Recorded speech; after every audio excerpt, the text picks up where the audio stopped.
Nah, beliau meminta rakyat untuk tidak membiarkan Jokowi kabur ke luar negeri. Jangan biarkan dia lepas. Dia tidak melepas kerugian negara dengan minta maaf. Ya, sholat tobat kayak minimal maksimal di penjara seumur hidup lah. Dengan tidak mengurangi dosa-dosa Jokowi, kita semua bisa menyelamatkan diri kita, anak kita, dan cucu kita, dan lain sebagai macamnya. Bagaimana menurut saudara?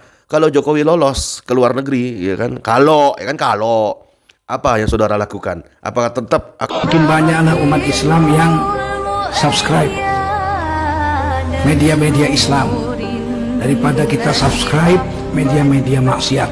Assalamualaikum warahmatullahi wabarakatuh. Jumpa lagi Al-Fakir Abi Faisal. Pada kesempatan hari ini saudara, Rabu 2 Oktober 2024. Bagaimana keadaan saudara dan keluarganya? Semoga semuanya sehat walafiat, mulia, barokah. Amin, Allahumma amin. Masih panjang umur perubahan, panjang umur perjuangan. Gak mau berubah, gak mau berjuang. Apa kabar? Otak mana otak? Ya, ada berita nih saudara. Jangan kasih lari itu Jokowi ya.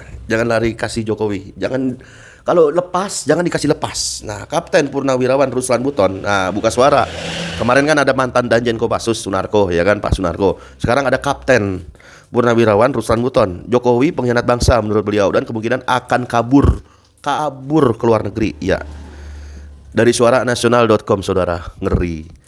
Kabur. Oh, bisa prediksi juga nih Kapten. Keren. Ya.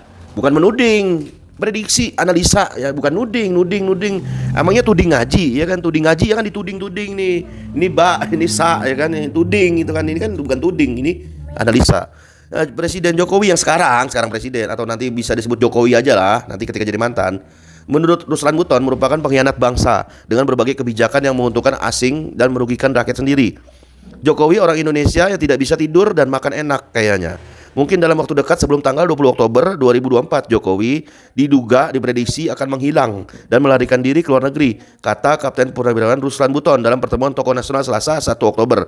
Nah, kata Pak Ruslan Buton, Jokowi merupakan orang yang bertanggung jawab dalam kerusakan sistem berbangsa dan bernegara. Coba kita lihat apa kerusakannya. Mandalika, ya kan? Jauh di mana itu sirkuit IKN, proyek strategi nasional, proyek-proyekan, ya kan, kereta-keretaan, ya, kereta cepat-cepatan, ya kan, yang semuanya itu mending dibayar oleh Jokowi dan keluarganya, tapi ini dilakukan utang dan bentuknya bunga, ada bunganya, dendanya. Tentulah kalau terlambat bayar utang ada dendanya, ada ribanya pula. Banyak undang-undang Omnibus Law Cipta Kerja, undang-undang Minerba direvisi, ya kan, revisi undang-undang Minerba. Banyak yang diduga kejahatannya, banyak kalau kita lihat diurutin satu persatu banyak. Jangankan tadi undang-undang IKN yang secepat kilat, sekarang belakangan malah dibilangnya keputusan rakyat. Mau cuci tangan apa mau cuci otak rakyat? Komentar dah tuh di kolom komentar. Menurut Pak Ruslan Buton, Jokowi paling mengkhianat bangsa ini, harus tanggung jawab kerusakan negeri ini. Asal kau harus bertanggung jawab atas kerusakan sistem bangsa dan bernegara di negara ini. Nah, beliau meminta rakyat untuk tidak membiarkan Jokowi kabur ke luar negeri. Jangan biarkan dia lepas. Dia tidak melepas kerugian negara dengan minta maaf. Ya, sholat tobat kayak minimal maksimal di penjara seumur hidup lah. Dengan tidak mengurangi dosa-dosa Jokowi, kita semua bisa menyelamatkan diri kita, anak kita, dan cucu kita, dan lain sebagai macamnya. Bagaimana menurut saudara? Kalau Jokowi lolos ke luar negeri, ya kan? Kalau apa yang saudara lakukan? Apakah tetap akan julid juga, intai terus ya kan medsosnya atau gimana? Yang jelas kita udah punya aman nih, udah digaransi sama siapa? Sama Allah Subhanahu wa taala. Walaupun Jokowi lolos ke luar negeri, ke Kuba lah, kemana lah, ke Kutub Utara, ke Israel kayak atau kemana kayak, ya kan? Walaupun Jokowi lolos, tetapi dia di neraka akan dituntut oleh rakyat. Nah, itu juga kan kita nggak tahu dia masuk neraka apa kagak. Ya akhirat lah. Yang jelas gambaran ini gambaran yang terjadi di neraka. Nah, para penghuni neraka itu gambarannya memohon kepada Allah agar bisa melihat orang-orang yang telah menyesatkan mereka dan melipat gandakan siksaan kepada mereka. Jelas itu firman Allah Subhanahu wa taala yang artinya dalam Al-Fusilat ayat 29, dan orang-orang kafir berkata, "Ya Rabb kami, perlihatkan kepada kami dua jenis manusia yang telah menyesatkan kami, yaitu sebagian dari jin dan manusia, agar kami letakkan keduanya di bawah telapak kaki kami, supaya kedua jenis manusia itu menjadi orang-orang yang hina." Tuh disuruh berlutut. Orang-orang yang disesatkan oleh pemimpin zalim, itu nanti pemimpin zalim itu akan dituntut di akhirat, diminta kakinya itu supaya di apa sih istilahnya zaman sekarang, sujud harus berlutut dia di bawah kaki orang-orang yang dijolimin. Ngeri. Itu gambarannya. Dan ini pasti terjadi. pasti terjadi. Kenapa? Karena Al-Quran itu datangnya kepada kita melalui Nabi SAW itu datangnya mutawatir, datangnya qot'i. Kalau udah qot'i berarti 100%, nggak ada celah 90%, 80%, 100% datangnya memang dari Allah Subhanahu wa taala. Makanya itulah disebut Al-Quran sebagai kalamullah, ya kan? Al-Quran bukan berasal dari orang Arab, karena Al-Quran sendiri menantang orang-orang Arab. Ya, Al-Quran juga bukan berasal dari Nabi SAW, ya kan? Tapi berasal dari Allah, dan Nabi hanya menyampaikan. Kalaulah misal Al-Quran datang dari Nabi SAW, itu buatan Nabi, misalnya buatan Nabi baginda Nabi besar Muhammad SAW, pastilah nggak bisa juga, karena Nabi SAW adalah bagian dari orang Arab. Atau orang Arab aja nggak bisa, apalagi Nabi SAW membuat Al-Quran. Nah, kemungkinan yang ketiga, ya datangnya dari Allah, itulah pasti, kepastian. Nah, sesuai dengan Al-Fussilat tadi 29, itu sebuah berita, khobar yang pasti akan terjadi, gitu kan. Orang-orang zolim, pemimpin zolim itu akan dimintain pertanggungjawaban, dimintain supaya mereka itu, orang-orang zolim itu kakinya di bawah orang-orang yang dijolimin. Nah di sini ada lebih lucu lagi. Pidato setan, banyak orang jolim nyalain setan, ya kan? Semua nyalain setan. Nah, setan pidato di dalam Quran surat Ibrahim ayat 22. Dan setan pidato berkata kepada perkara tentang hisab yang sudah selesai. Setan berkata, iblis berkata, sesungguhnya Allah telah menjanjikan kepadamu janji yang benar memang. Gitu kata iblis. Dan aku pun, kata iblis, telah menjanjikan kepadamu tetapi aku menyalahinya. Tidak ada kekuasaan bagiku sekarang terhadapmu, melainkan sekedar aku cuma ngomong doang. Iblis itu cuma ngomong doang, cuma omon-omon doang, cuma menyeru kamu, lalu kamu patuh kepada seruan iblis. Oleh sebab itu, janganlah kamu mencerca aku, janganlah kalian mencela iblis, gitu kan. Ya, tapi cecalah dirimu sendiri. Iblis tidak dapat menolong para pengikutnya, dan iblis ya kan juga tidak dapat ditolong oleh pengikutnya juga. Nah, sesungguhnya Allah tidak membenarkan perbuatan iblis ini dan orang-orang zalim ini, ya kan?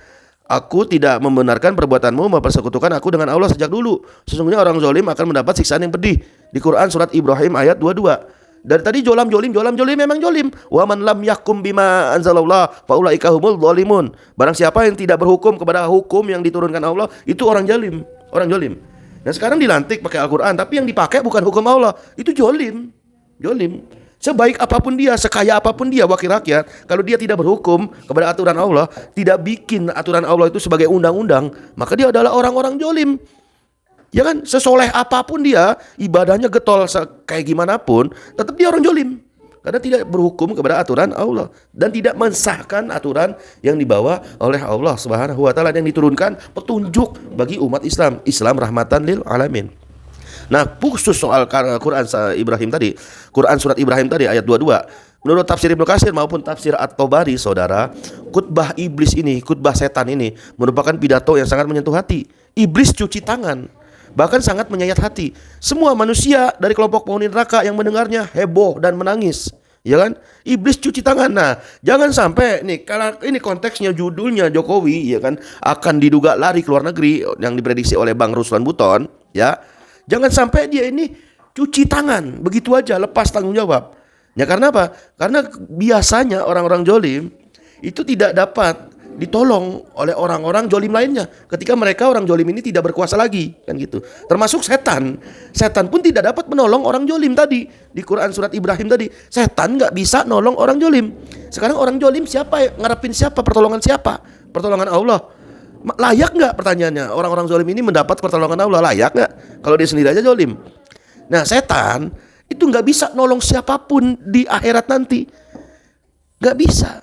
Apalagi orang zolim menolong setan, nggak bisa. Nah, semua penghuni neraka merasa sangat susah dan tertipu semua. Ya kan? Mereka semuanya menangis dan menyesal tiada tara. Namun penyesalan itu tidak ada guna lagi.